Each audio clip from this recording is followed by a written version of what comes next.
Boa noite, seja bem-vindo ao nosso culto online dessa semana.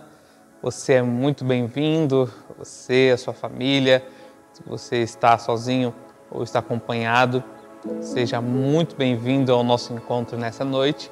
Eu quero convidar você, em primeiro lugar, a estar compartilhando este culto com seus amigos, com seus familiares, pessoas que você conhece aí nas suas redes sociais, no seu WhatsApp, para que possamos juntos adorar a Deus. Eu sei que nessa noite, esse momento é um momento onde Deus fala conosco, onde a palavra do Senhor ela entra no nosso coração, onde nós oramos, adoramos. E eu sei que alguém nessa noite precisa ouvir essa mensagem de esperança.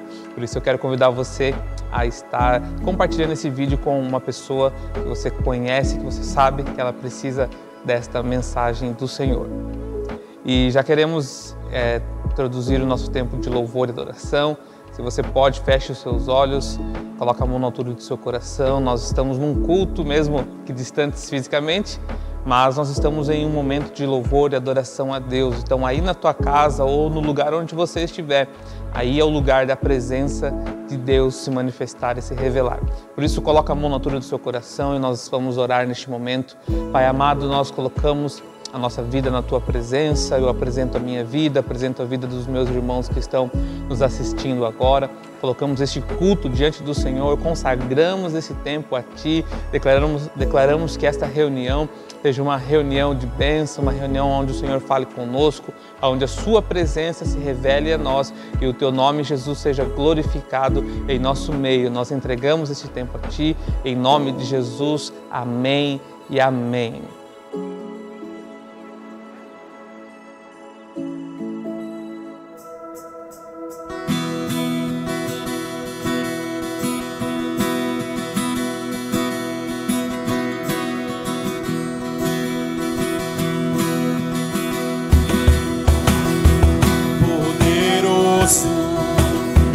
Deus de salvação, quero estar em Tua casa e com gratidão Te adorarei.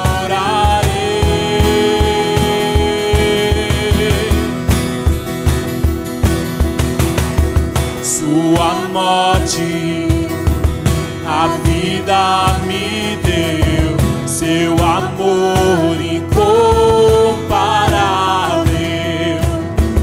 não há outro que eu queira amar,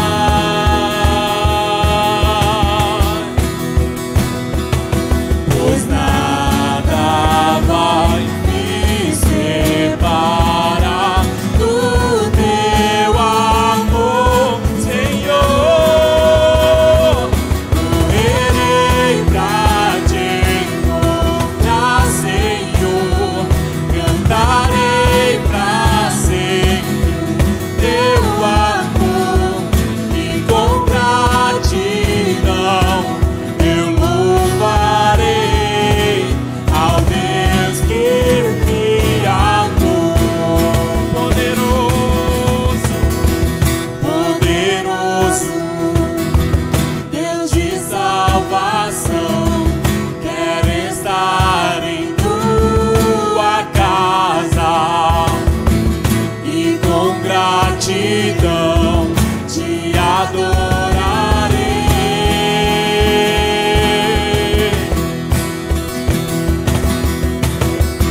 Sua morte, a vida me deu, Seu amor incomparável, não há outro que eu queira amar,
está preparado aqui. A casa e o meu coração também. Tu és o único motivo que me fez chegar.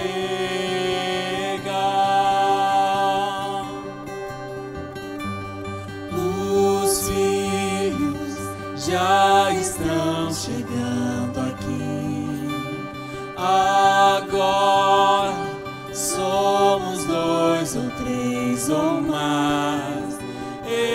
Encontro meu coração disposto a queimar. Pode.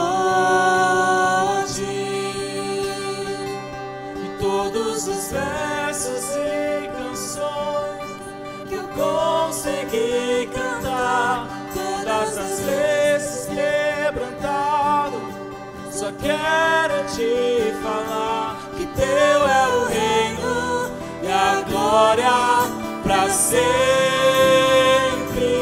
Teu é o domínio e o poder. Amém, amém. Teu é o reino e a glória pra sempre. Teu é o domínio e o poder. Amém, amém.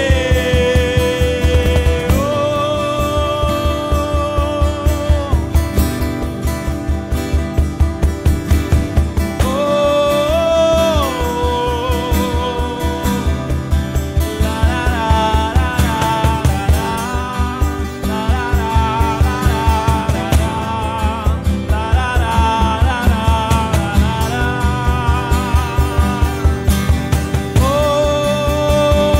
só tu és santo,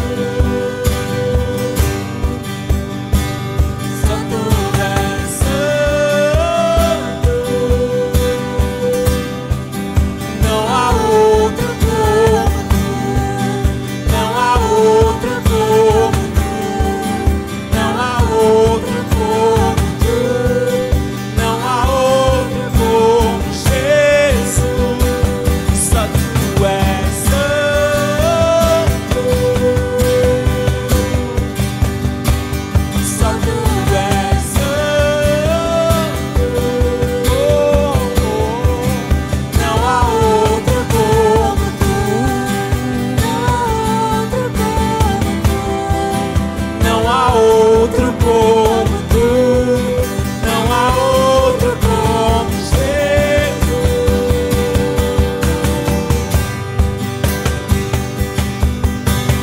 Não há outro.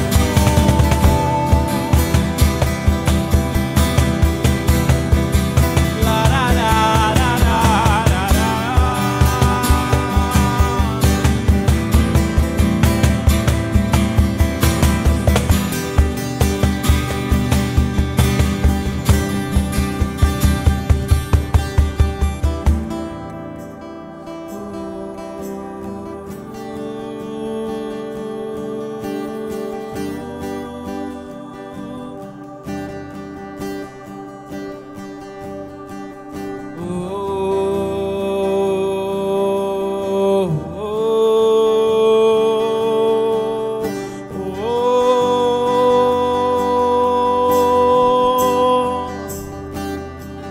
E ao partir o pão, os nossos olhos se abrem, reconhecemos quem tu és.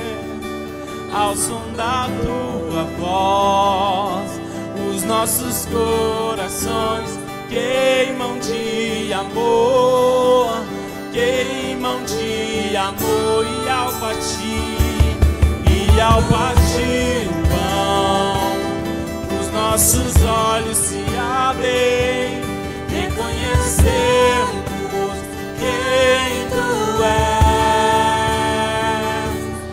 Ao som da tua voz, os nossos corações queimam de amor, queimam de amor.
nossos olhos se abrem, reconhecermos quem tu és ao som da tua voz. Os nossos corações queimam de amor, queimam de amor.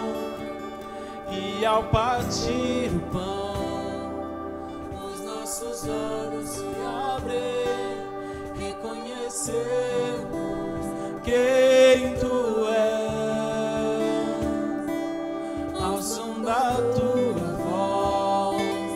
Os nossos corações queimam de amor, queimam de amor.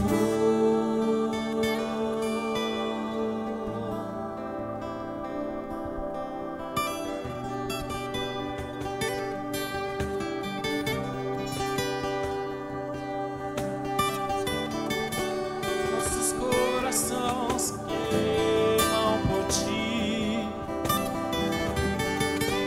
Nossos corações queimam por ti.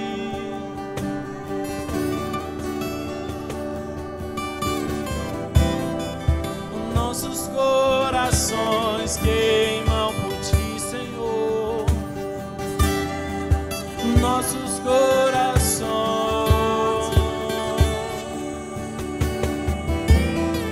como uma sarça que nunca apaga o fogo, queimamos por ti, Senhor. Queimamos por ti.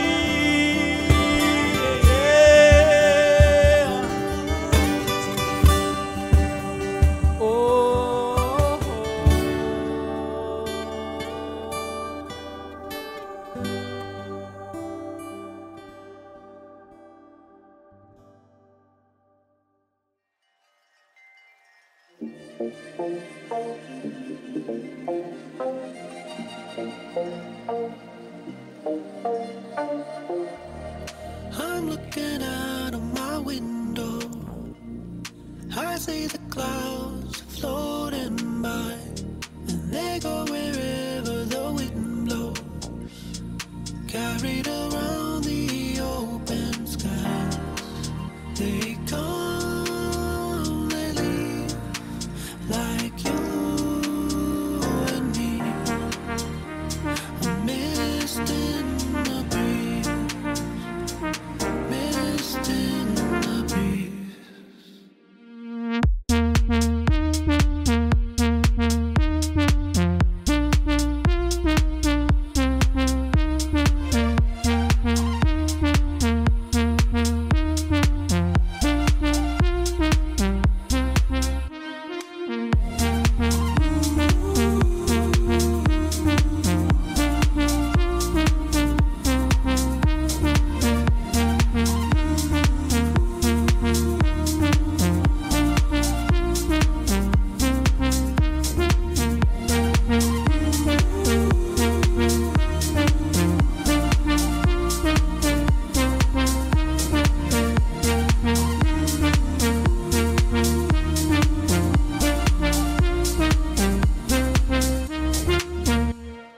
I'm looking out of my window. I see the clouds floating by, and they go wherever the wind blows, carried around the open skies. They come, they leave, like you and me, a mist in the breeze, mist in the breeze.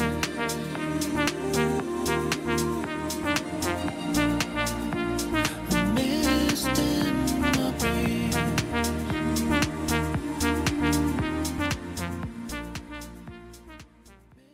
Aleluia. Eu quero falar um pouco com vocês nessa manhã, trazer uma reflexão sobre fé, que é algo que a gente precisa muito nesses dias. Quantos estão precisando muito de fé nesses dias? Levante suas mãos. Amém? Cara, 2020 eu acho que foi um ano difícil, mas parece que 2021 subiu o nível assim do game, assim. Não sei pra vocês, mas e tem sido um ano desafiador, não só um ano difícil, mas um ano desafiador. Obrigado que eu consigo ver os irmãos assim. Mas tem sido um ano desafiador, né? Parece que às vezes você está começando a sair, aquele momento que você vai levantar assim, você fala, agora, vou voar. Aí vem outra, e aí você passa por um desafio, você pensa, não, agora vai, e vem outro desafio. Então 2021 tem sido um ano que tem nos levado ao exercício da fé, não é? E é importante a gente entender a fé como algo que faz parte da nossa natureza como cristãos, né? Imaginou ser um cristão que não tem fé, em que o motivo da sua fé, você só acredita porque você tem fé, né? Porque você nunca viu Jesus pessoalmente, mas você crê que ele existe, né? Então, para nós, ser um cristão sem fé, isso é algo que pode até acontecer, mas é algo que não deveria, né? A gente observa pela palavra, quando Jesus questiona e fala sobre, né, a ausência de fé ou a pequena fé dos discípulos. Então, fé é algo que está na nossa natureza. Eu queria convidar os irmãos a abrirem a sua Bíblia no texto de Hebreus, no capítulo 11.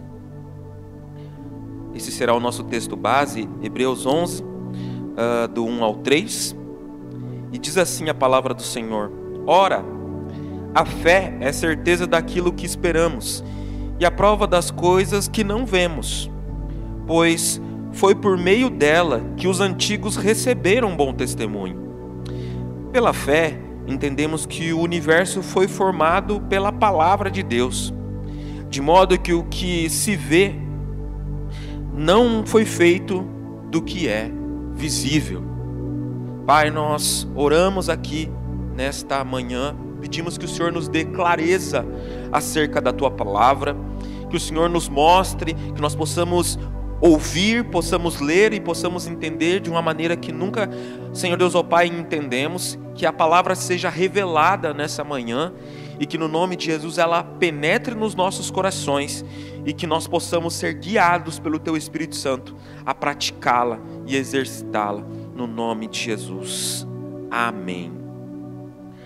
Esse texto, ele é escrito, a carta aos Hebreus, é uma carta que é escrita ao povo judeu que tinha recentemente se convertido. Então, você falar de fé para um judeu já é um desafio, porque ele já nasce debaixo de um conhecimento de fé. Então, o exercício de quem escreveu esse texto, e nós não sabemos quem foi o autor, alguns estudiosos dizem que pela forma como se escreve pode ter sido Paulo, mas não há um consenso. E o autor que escreve essa carta, ele tem como desafio falar de fé para um povo que nasceu debaixo de fé. E é um grande desafio, porque se você vai falar de fé, né, para um povo que aprendeu a ter fé, nós brasileiros, nós aprendemos a ter fé, né? Nós somos uma nação que foi fundada, né, mesmo que debaixo do conhecimento da Igreja Católica, nós fomos fundados no cristianismo, mas nós aprendemos a ter fé. O povo de Israel é o povo da fé, é um povo que não existe, você não consegue falar de Israel sem falar de fé. Então é um grande desafio. Por quê? Quando você olha para a história de Israel, você tem o pai da fé. Então como é que você vai falar de fé para um povo que já tem um conhecimento de fé? Então o desafio do autor da carta aos Hebreus é poder falar de fé para um povo que já nasceu da fé. E por que o autor da carta tem esse desafio?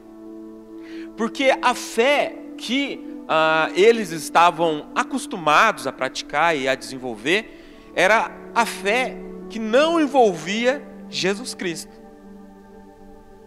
Eles criam apenas em Deus. Então essa igreja era uma igreja de judeus que se converteram e que agora entendiam a fé por meio de Jesus.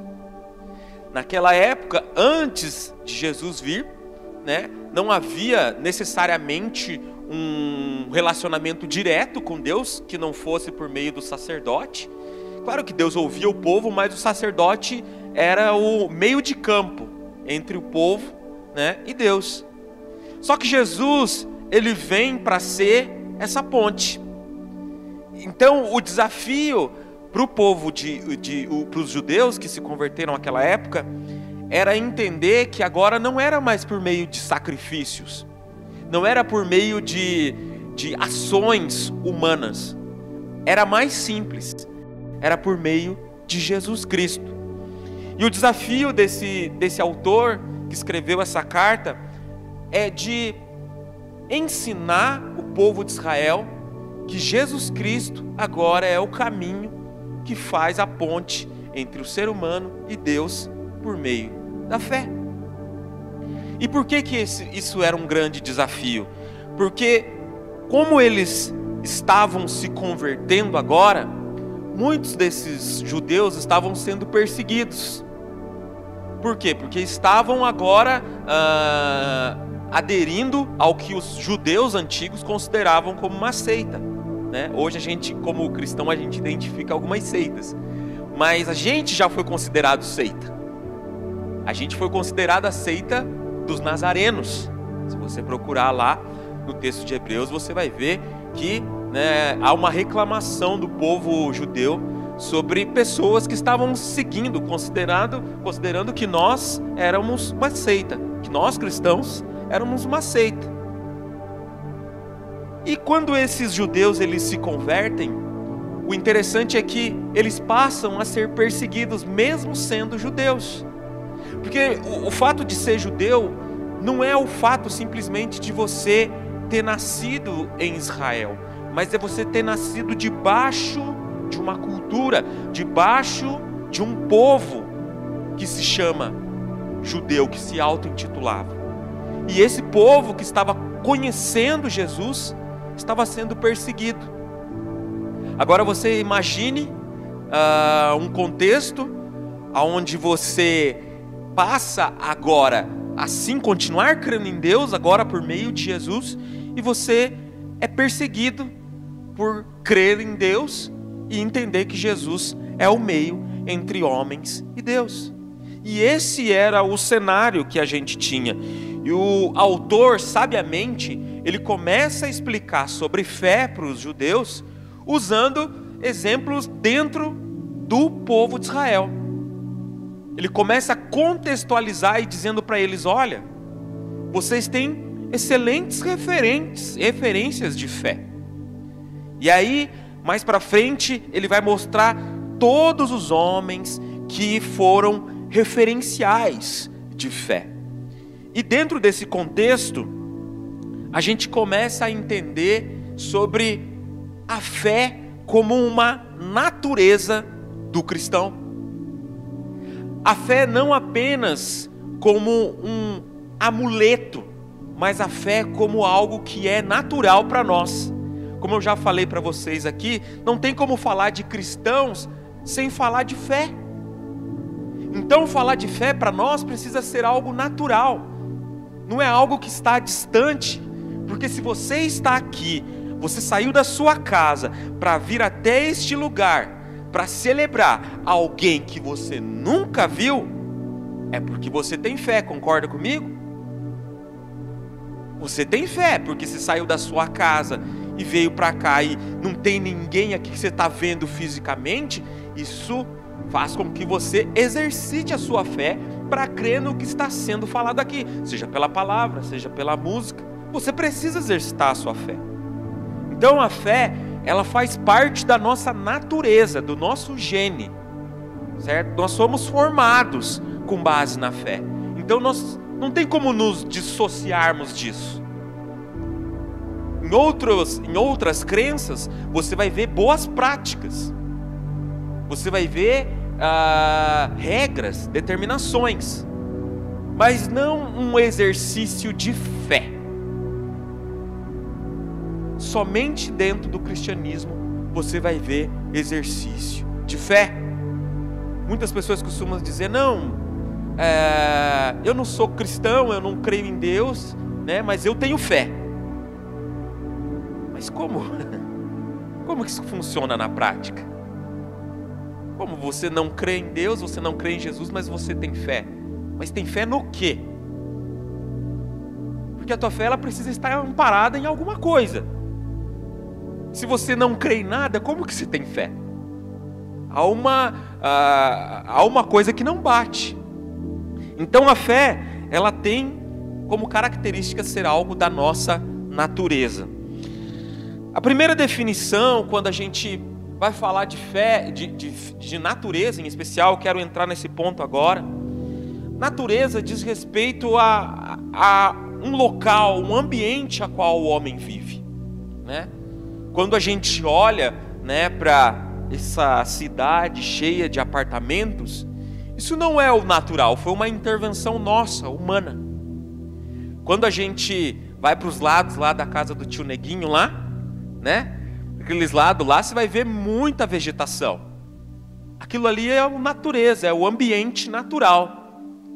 Você vai ver lugares ali que não tiveram uma interferência. Claro que alguns lugares tiveram, as pessoas precisam plantar, mas você vai ver muitos lugares que são ainda intocados. Então, natureza, no que diz respeito ao ser humano, é um ambiente que foi propositalmente criado para que ele habite. Deus criou esse ambiente para que ele habitasse. Então, a isso entendemos como natureza. E quando olhamos para a palavra natureza em si, ela vem da origem da palavra nasce, que tem semelhança com a palavra nascer.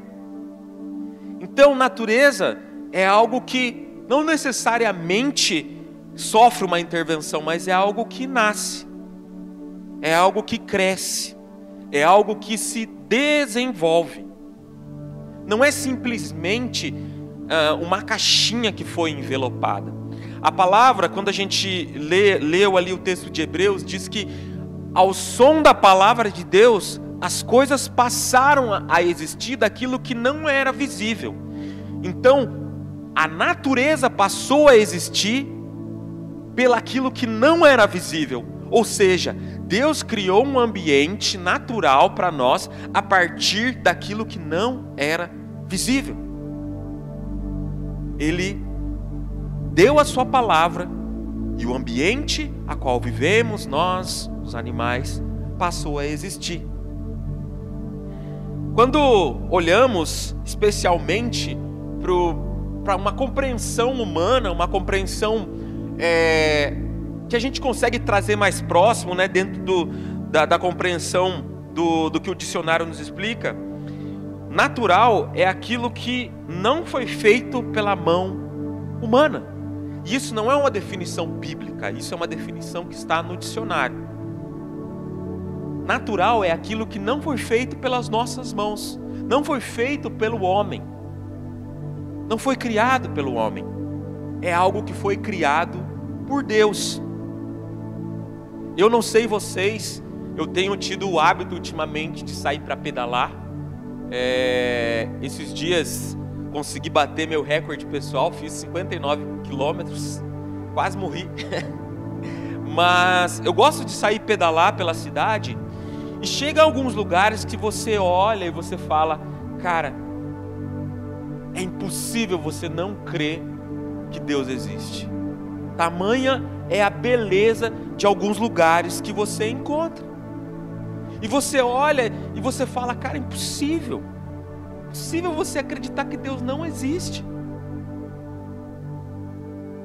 Quando você olha algumas coisas da natureza, você se choca muitas vezes com a sua própria incredulidade em falar, cara, não pode, cara, Deus existe, cara, isso é muito bonito para que tivesse sido feito por mãos humanas. Inclusive, né, tem uma região chamada Bonito, né? Não sei se é para os teus lados lá, né, tio?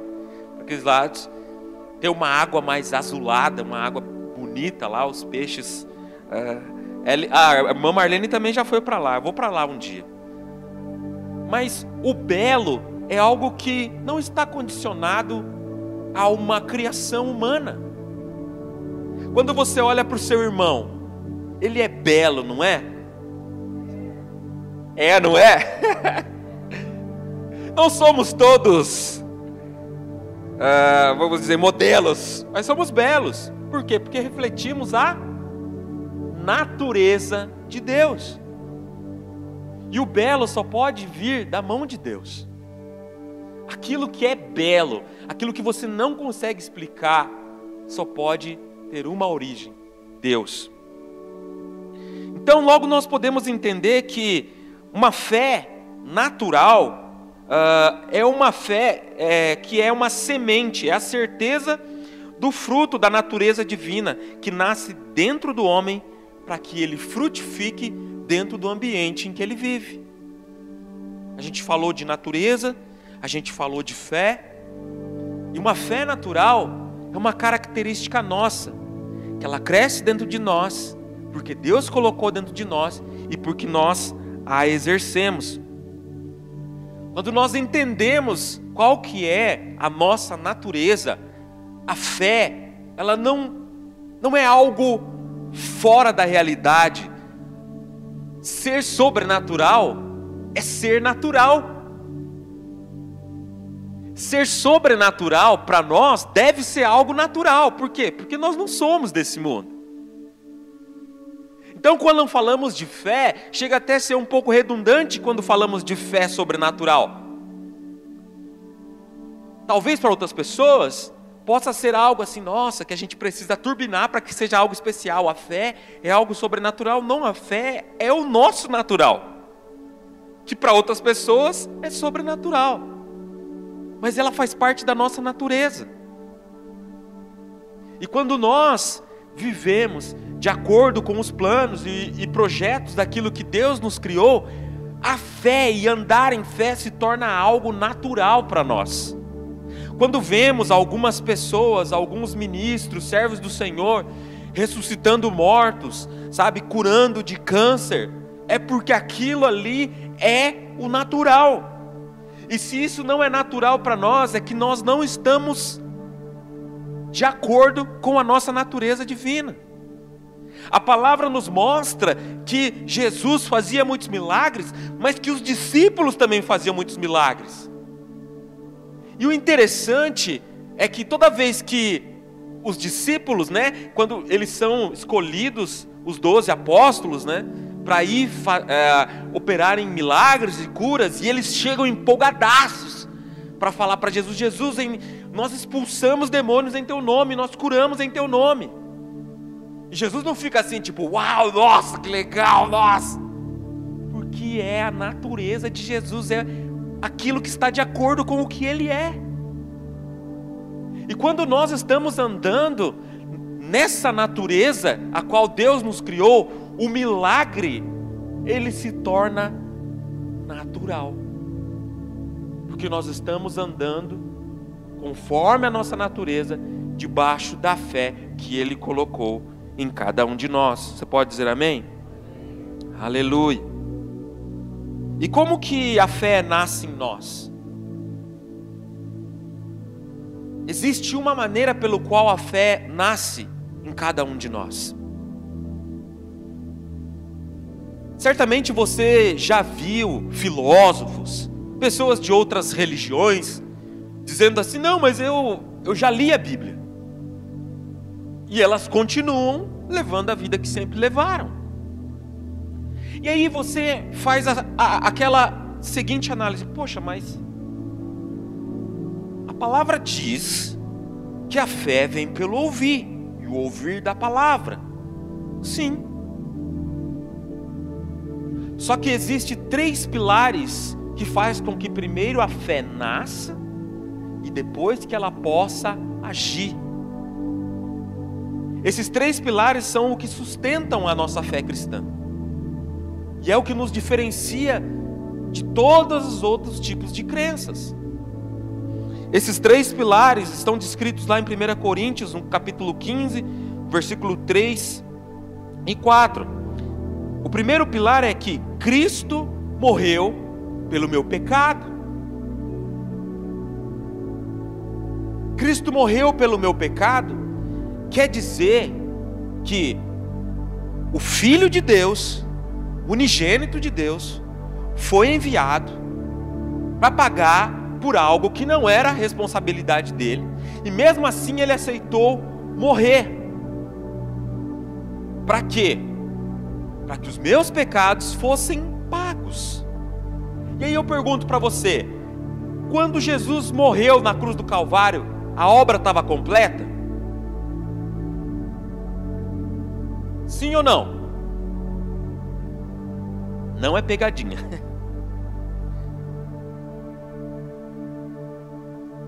A gente vai ver isso mais para frente.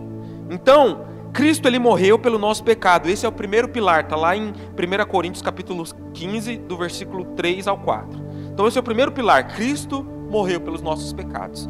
O segundo pilar é que ele foi sepultado. Por que é importante dizer isso? Porque muitas pessoas dizem que Jesus nunca existiu, que ele é uma lenda. Mas se você for lá em Israel, você vai ver o túmulo dele. Então isso, a título de ter autoridade neste mundo físico, Jesus tem autoridade. Porque fisicamente ele viveu aqui e fisicamente ele foi sepultado aqui, nesta terra. Pergunto novamente, está completa a obra? O terceiro pilar diz que Cristo ressuscitou. E por que a ressurreição é importante, irmãos? Porque se Jesus não ressuscita, nós não temos o Consolador, que é o Espírito Santo. Então a obra de Jesus, ela precisou ser completa. E a nossa fé está firmada sobre esses pilares, que Jesus Cristo morreu, ele foi sepultado, mas ele ressuscitou. Quantos podem dizer amém? Irmão, se Jesus tivesse apenas morrido, ele tinha perdido para a morte. A morte tinha triunfado. Era necessário que ele ressuscitasse, para que se cumprisse aquilo que tinha sido dito pelos profetas. Uma vida em que Jesus não tivesse ressuscitado era uma obra incompleta. E logo, como o próprio apóstolo Paulo diz, ainda em Coríntios, ele diz: se Jesus não ressuscitou, a nossa fé é vã. Ou seja, a nossa fé não faz sentido se Jesus só morreu, se ele só foi sepultado. Porque nós cremos na ressurreição, e na ressurreição do corpo também. Como assim ressurreição do corpo? Sim, irmãos. Jesus não ressuscitou no corpo também? Ele não falou pro discípulo: põe a mão aqui para você ver o buraco dos cravos, Tomé? Não foi só espírito de Jesus, não era um espírito que estava ambulante. Foi um corpo glorificado. E Paulo deixa bem claro dizendo que se Jesus não morreu, certo? Se Jesus não foi sepultado, se Cristo não ressuscitou, a nossa fé é vã. E por que ele diz isso? Ele escreve isso para a igreja de Coríntios, porque naquela época havia uma corrente que dizia que o corpo era simplesmente um armazenador da alma. Logo, o corpo não era importante. E isso abria brechas para, por exemplo, o povo viver uma vida de pecado no corpo. Porque o que era importante era o espírito. E a palavra nos diz que o corpo, mesmo sendo matéria corruptível, ele é templo do Espírito Santo. Então a nossa fé, ela se torna viva com a obra de Jesus, a obra completa de Jesus. E sem esses três pilares, nós não temos uma fé como parte da nossa natureza.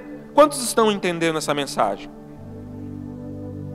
A fé, ela produz um fruto em nossos corações, mas ela precisa que nós venhamos a regar essa fé. Não basta simplesmente dizer que tem fé, é preciso que essa fé seja regada como uma planta. Há algumas semanas atrás eu ouvi uma frase que me impactou, deu uma chacoalhada, e eu falei, cara, é isso aí. Vi uma mensagem do pastor Tom, da igreja Aba, e uma das expressões que ele usou foi: se Jesus não é importante para nós, é porque certamente nós não o conhecemos. E por que eu trouxe essa frase? Porque se Jesus é importante para nós, nós passamos a conhecê-lo, logo a nossa fé está em ação. Agora, se temos dificuldade de crer, é porque certamente não conhecemos profundamente a quem servimos. E é possível, irmão, você adorar quem você não conhece? Sim. Quando a samaritana está lá tirando a água do poço, e aí ela fala, não, a gente tem que ir no monte para adorar. E Jesus diz, vós adorais a quem não conheceis. É possível que estejamos numa igreja, que tenhamos uma Bíblia em casa e que não conheçamos de fato a quem servimos. E isso porque a nossa fé não está sendo alimentada. E quando falamos de fé, não podemos esquecer do livro de Tiago, capítulo 2, versículo 16 ao 18. E alguns de vós dizem, ide em paz, aquietai-vos, fartai-vos, e não se preocupeis com as coisas necessárias para o corpo, que proveito virá daí. Assim também a fé, se não tiver obras, é morta em si. Mas dirá alguém, tu tens fé? Eu tenho obras. Mostra-me a tua fé sem as tuas obras, que eu mostrarei a minha fé pelas minhas obras.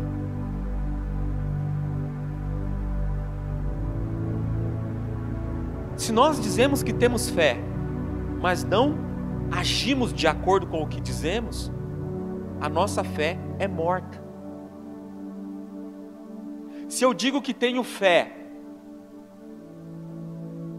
mas eu não ando de acordo com ela, a minha fé é morta. A fé é a combinação da fé com a ação. O resultado disso é a intervenção divina nas nossas vidas. O que Tiago está querendo dizer aqui é que naquela época tinha muitas pessoas que falavam assim, não, eu tenho fé, mas não tinha obras. Nós dizemos que temos fé, mas quais das nossas obras atestam para dizer que nós verdadeiramente temos fé? Há uma ilustração de dois personagens. Um é o pastor e o outro é um agricultor. Ambos trabalhavam no campo. Ambos tinham a sua terra. E dado momento, eles se viram no momento de seca, em que não havia chuva, e a terra estava imprópria para o plantio, estava seca. E esse agricultor procurou o pastor no domingo, falou, pastor, o senhor sabe, nós estamos enfrentando um momento de seca muito grande, e eu vim aqui pedir oração pela minha terra. E o pastor, que tinha um campo ao lado desse agricultor, falou, vou orar por você. E incentivou ele, falou, peça a Deus que mande chuva. E com o passar do tempo, passou-se um final de semana, e esse agricultor foi novamente diante do pastor e falou: pastor, preciso de oração. Estamos enfrentando um momento de seca. E o pastor disse para ele: é essa chuva. E ambos tinham o campo um do lado do outro, a terra era um do lado do outro, então eles tinham a possibilidade de se ver.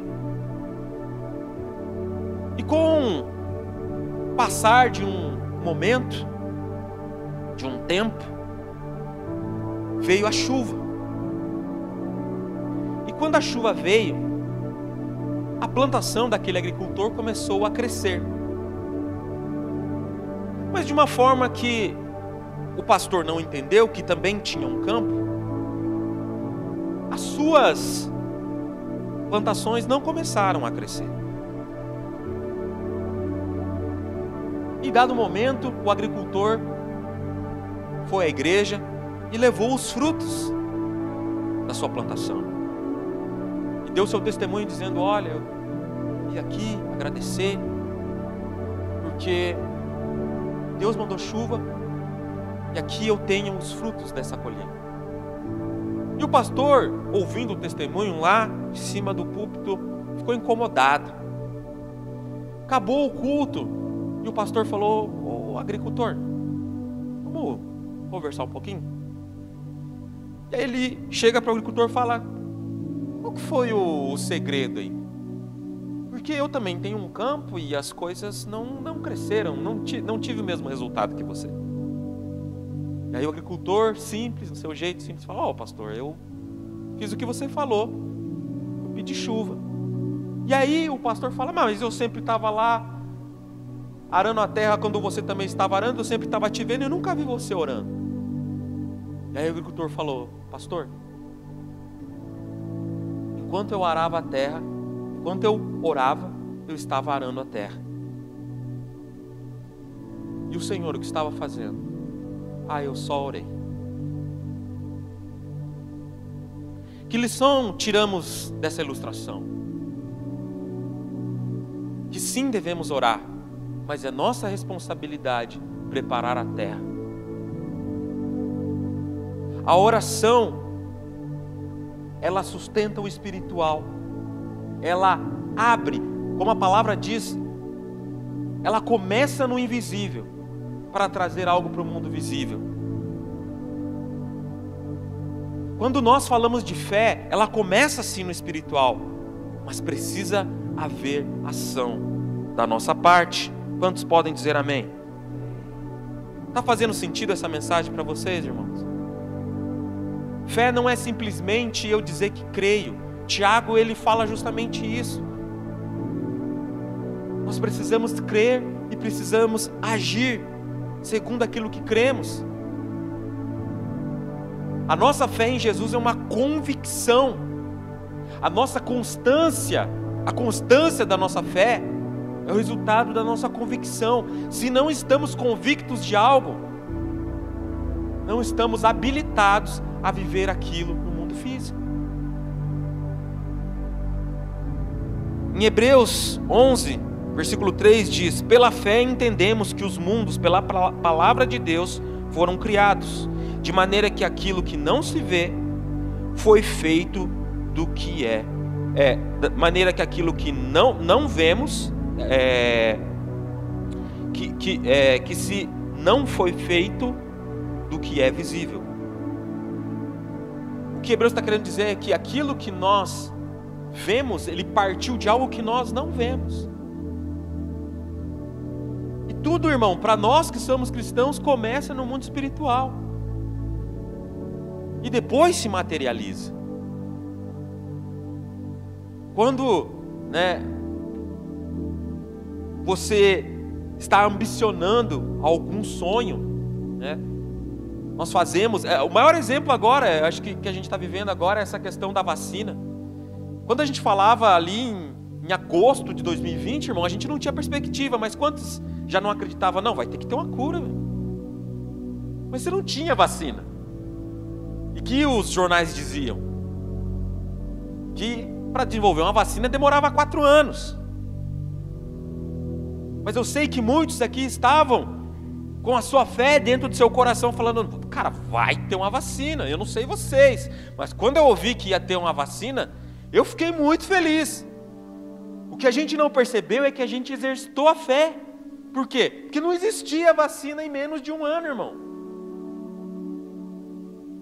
E morrendo gente. E a gente, cara, vai ter que ter uma vacina. Deus vai intervir, vai usar a ciência para nos abençoar. E hoje nós temos a vacina, 1 ano depois. Algo que demorava 4, 5 anos para ficar pronto. E mesmo assim, tem pessoas que não querem tomar vacina. Pode, irmão? Deus abençoa a gente, tem gente que não quer tomar vacina.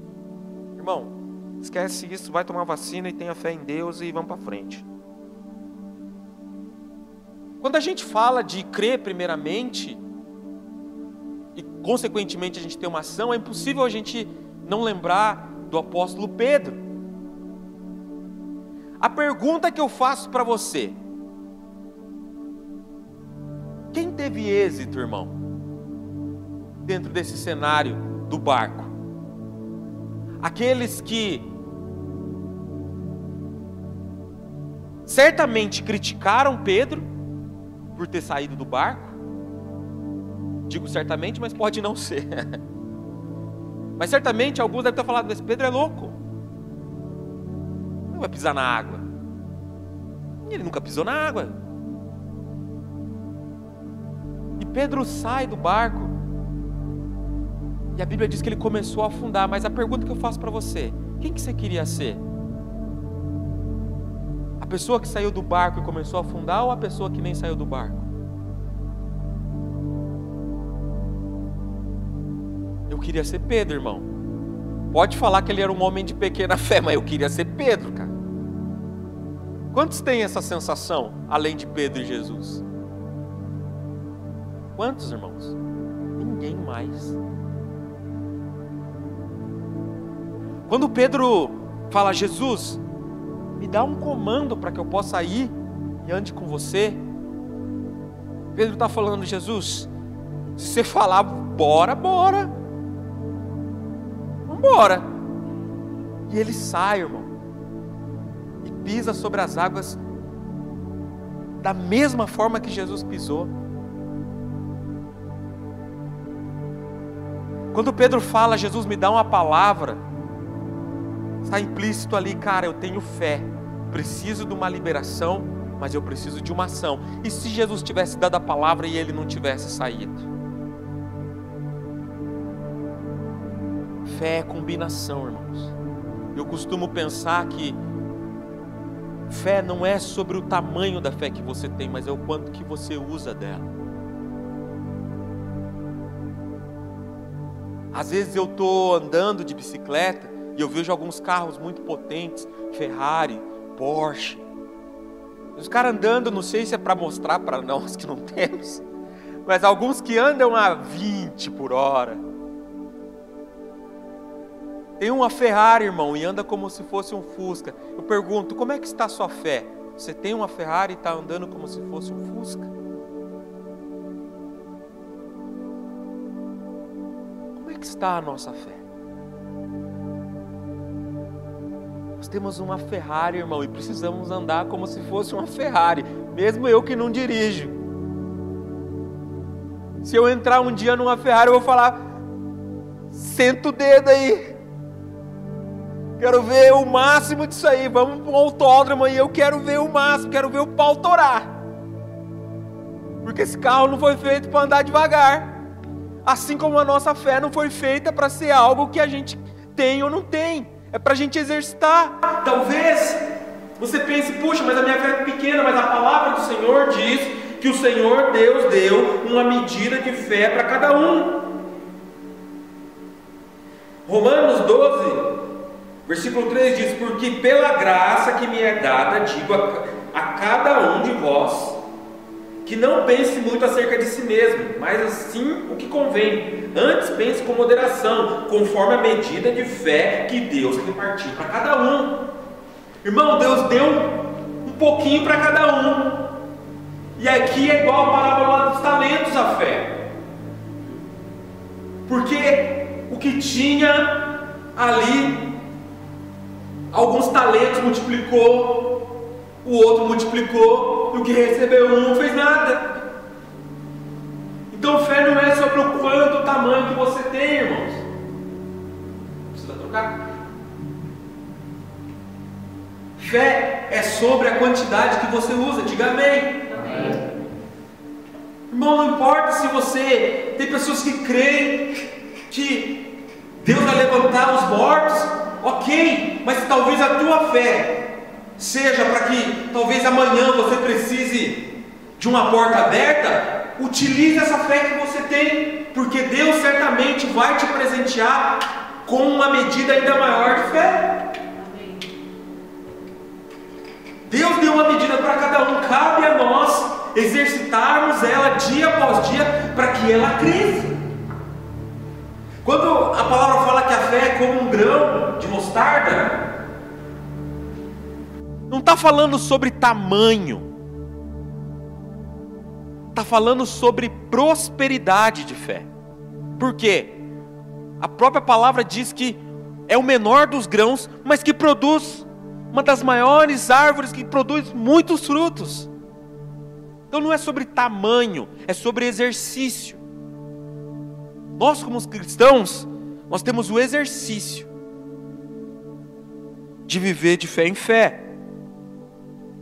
Quando a gente olha para o povo de Israel e dentro do contexto de Hebreus aqui, Abraão é considerado o pai da fé, mas outras pessoas tiveram experiências poderosas com Deus e não foram considerados pai da fé, como por exemplo Enoque. Irmão, o cara andou com Deus e Deus olhou e falou: cara, você é muito bom para continuar nesse mundo aí, sobe, só vim. Cara, esse cara não poderia ter sido considerado um pai da fé? Cara, o cara andou com Deus. Sabe o que é Deus falar assim: cara, vem. Enoque tinha fé ou não tinha fé? Mas por que Abraão é o pai da fé? Tempo valendo. Abraão vem de uma família de pessoas idólatras, irmãos. Abraão, ele não foi criado ouvindo sobre Deus. Ele não foi educado na fé. O encontro de fé de Abraão é direto entre ele e o próprio Deus. Ele, a partir do encontro direto com Deus, gerou a própria fé. E isso fez dele o pai da fé. Ele não foi educado, todos nós aqui fomos educados. Existe um Deus, existe um Cristo. Agora pense alguém do nada, irmão, de uma família idólatra. Deus fala com ele, ele crê e começa a viver com base nessa fé.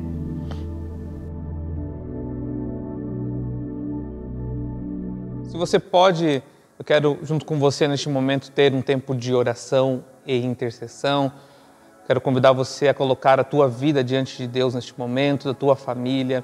Se você é o responsável pela sua casa, você é o pai ou você é a mãe, você que cuida da sua família, quero que você, neste momento, ore aí em favor dessas pessoas que moram com você, que estão junto com você na sua casa. Se você é sozinho, ou você é o filho, a filha, e você mora sozinho, ou você na sua casa é o único que conhece o Senhor Jesus como teu Senhor e Salvador, também quero convidar você a orar e interceder em favor da tua família agora. Vamos fazer um tempo de oração de fé, a oração pelas famílias que o Senhor Deus tem nos dado.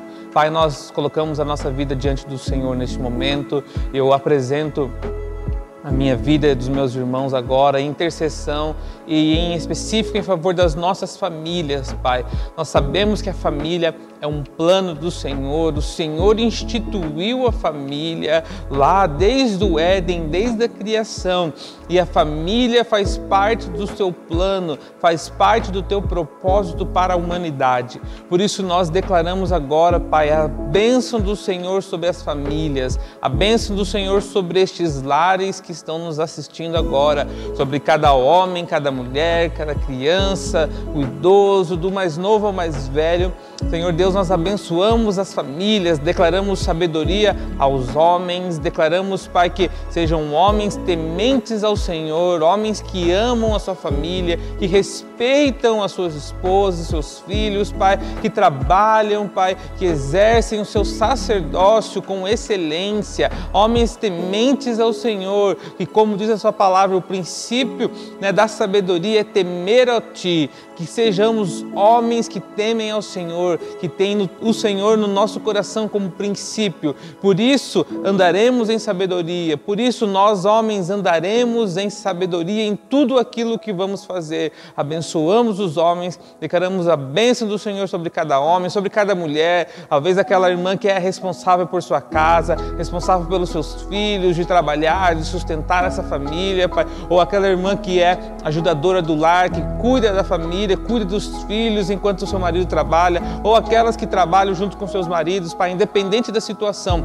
Abençoamos essas irmãs, declaramos essas mulheres abençoadas pelo Senhor, como diz a sua palavra, mulheres virtuosas, Pai. Quem achará? Nós acharemos essas mulheres, Pai, aquelas que têm o seu coração em Ti, aquelas que amam a Jesus, aquelas que amam as suas famílias, aquelas que amam trabalhar e servir. Pai, abençoamos essas irmãs com Tua graça, com o Teu poder e com o Teu favor. Abençoamos os filhos, as filhas, Pai, todos aqueles que fazem parte da nossa família. Declaramos a bênção do Senhor, declaramos o poder de Deus, declaramos, Pai, a sabedoria para que as famílias possam ser edificadas debaixo da Tua palavra, debaixo, Pai, do Teu governo e da Tua orientação sobre as nossas vidas. Eu abençoo cada um que nos assiste, declaro a bênção do Senhor sobre as suas casas, declaro a bênção do Senhor sobre os seus negócios, sobre o seu trabalho, sobre a sua saúde, sobre as suas emoções, liberdade aos cativos, Pai, cura aos enfermos, em nome de Jesus. Declaramos o poder de Jesus tocando a vida dessas pessoas neste momento, em nome de Jesus. Nós oramos e você pode declarar um amém aí na sua casa, confirmando esta oração. E neste momento, antes de encerrarmos nosso culto, eu quero só deixar os nossos avisos, lembrando que toda terça-feira às 22 horas temos nosso tempo de intercessão. Quinta-feira, às 22 horas, temos o nosso tempo de devocional, leitura da palavra, estudo bíblico. Quarta-feira, como hoje, temos o nosso culto online, onde você pode assistir a palavra que foi ministrada aqui no culto de domingo. E todo domingo, às 10 horas da manhã, nós temos o nosso culto presencial aqui na CAC. Todo domingo, 10 horas da manhã, na rua Salim Tacla 493, no bairro Cajuru. Você está convidado a estar conosco neste culto, louvando e adorando a Deus. E se você não pode vir, toda quarta-feira você pode assistir a reprise da palavra do nosso culto. E em especial, na próxima semana, agora, do dia 2 ao dia 8 de agosto, nós teremos a Deeper Week. E o que é a Deeper Week? A Deeper Week é uma conferência online, né, um tempo onde nós, como igreja, proporcionamos a vocês, né, lives todos os dias. Então, na segunda, terça, quarta, quinta, sexta, sábado da semana que vem e no domingo, nós teremos todos os dias uma live em especial. Teremos alguns convidados, como a profeta Marta, pastor Samuel Moraes, pastor Murilo Lopes, São Paulo, apóstolo Géser Cardoso. Nós teremos junto um table talk com a pastora e a Ana Paula Porcino, uma psicóloga cristã que tem feito um trabalho muito bom com as mulheres. Teremos uma sessão da Deeper Week para as crianças, a Deeper Kids. Teremos um momento para os jovens. Teremos um momento especial com o CAC Music, que é uma noite de adoração. Irmãos, é uma semana com uma programação muito extensa, muito rica e para que você possa ser abençoado. Então eu quero convidar você já na próxima semana, dia 2 ao dia 8, de segunda até o domingo, estar junto conosco, conectados em uma live como o nosso culto hoje, um culto de 1 hora, 50 minutos a 1 hora, um tempo muito importante, onde nós como igreja estaremos juntos louvando e adorando a Deus e sendo edificados pela palavra dos nossos irmãos que estarão aqui ministrando de forma online em nossas vidas. E no domingo, dia 8, em especial no culto presencial, teremos o apóstolo Géser Cardoso na igreja, na CAC, ministrando a palavra. Então não perca essa semana Deeper Week. O tema desse ano é a essência, voltando à essência e deixando a essência de Cristo nascer em nosso interior, em nossas vidas. Deus abençoe você, uma boa semana, e declaro que sobre a tua vida o amor de Deus, que a graça do nosso Senhor Jesus Cristo e a comunhão do Espírito Santo esteja sobre você hoje. Em nome de Jesus, Deus abençoe você, uma boa semana, e nos encontramos no próximo culto domingo aqui na CAC.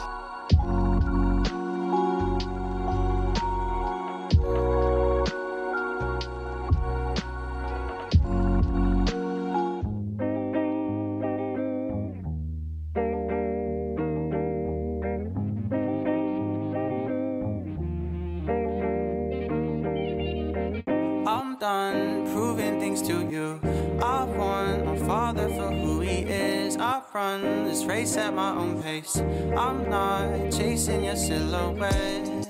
Yeah, swinging at ghosts and goblins. Leave them with you in the past. Yeah, ringing my soul of your toxins. I knew your love wouldn't last. Your love came with conditions, and I had some problems with sin.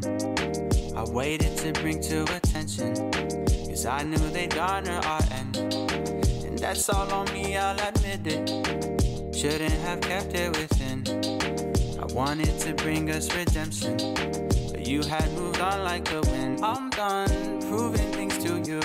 I want my Father for who He is. I run this race at my own pace. I'm not chasing your silhouette.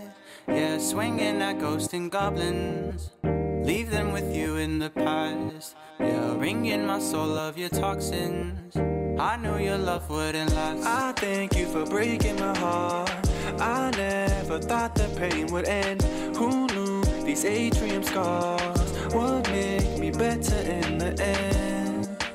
Gazing at ghosts and goblins, thinking that I'm the problem. They have a better chance at finding romance. I guess I don't follow tradition. See, this is all part of His plan. If I were to see the whole picture, I'd probably just laugh at the thing. And I'm stubborn, yeah, I'll admit it. I'm thankful that God knows the end, cause I never know when to quit it till it has been right from my hand. I'm done proving things to you. I want my Father for who He is. I run this race at my own pace. I'm not chasing your silhouette. Yeah, swinging at ghosts and goblins. Leave them with you in the past. Yeah, ringing my soul of your toxins. I knew your love wouldn't last.